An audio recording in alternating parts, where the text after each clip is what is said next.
മലയോര പാതകൾ കാസർഗോഡ് മുതൽ തിരുവനന്തപുരം വരെ 6 വരിപ്പാത, എല്ലാ നഗരങ്ങളിലും ബൈപ്പാസുകൾ, സ്മാർട്ട് റോഡുകൾ, ജലപാതകൾ, മെട്രോയും വാട്ടർ മെട്രോയും, തെക്കേ അറ്റത്ത് തലയുയർത്തി നിൽക്കുന്ന ഒരു തുറമുഖം.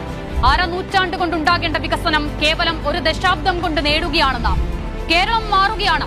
ലോക ഭൂപടത്തിൽ വ്യത്യസ്തമായ ഒരു കേരള മാതൃക വരച്ചു ചേർത്ത് അസാധ്യമെന്ന് വിധിയെഴുതിയതെല്ലാം, അനുവദിക്കില്ലെന്ന് വെല്ലുവിളിച്ചതെല്ലാം ഓരോന്നോരോന്നായി തലയെടുപ്പോടെ ഉയർന്നു പൊങ്ങുകയാണ്.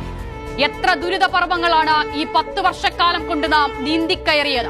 മുന്നോട്ടു പോക്ക് തന്നെ അസ്തമിച്ചുവെന്ന് തോന്നിയിടത്ത് ഇനി എന്തെന്ന് പകച്ചുനിന്ന ജനതയോട് നമ്മൾ ഒരുമിച്ചങ്ങിറങ്ങുകയല്ലേ എന്ന് ചോദിച്ചൊരു ഭരണാധികാരി, ലോകത്തിന് മുന്നേ കേരളം എന്ന് ചിന്തിക്കുന്ന ഒരു ക്രാന്തദർശി. അതെ, പിണറായി വിജയൻ എന്നൊരു കമ്മ്യൂണിസ്റ്റിന്റെ ദീർഘവീക്ഷണത്തിന്റെ സ്വാദ് കൂടിയാണ് നാം ഇന്ന് അനുഭവിക്കുന്ന നവകേരളം.